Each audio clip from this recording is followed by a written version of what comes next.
In today's video, we're going to be unboxing and installing the KZI AFM disabler on this 2013 GMC Sierra.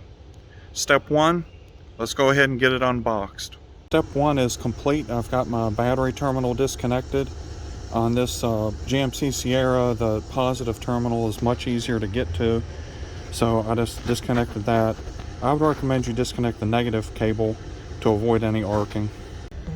On the GMC, a 10mm wrench is what you'll need to disconnect your battery. In step 2, we want to get our KZI adapter out and plug it into the OBD2 port, which is roughly centered below the steering wheel, slightly to the left.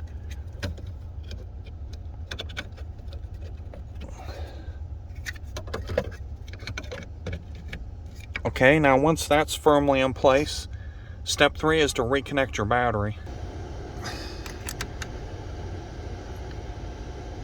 Alright, now that the battery is reconnected, the next step is to check the indicator on the dashboard. Start the vehicle up.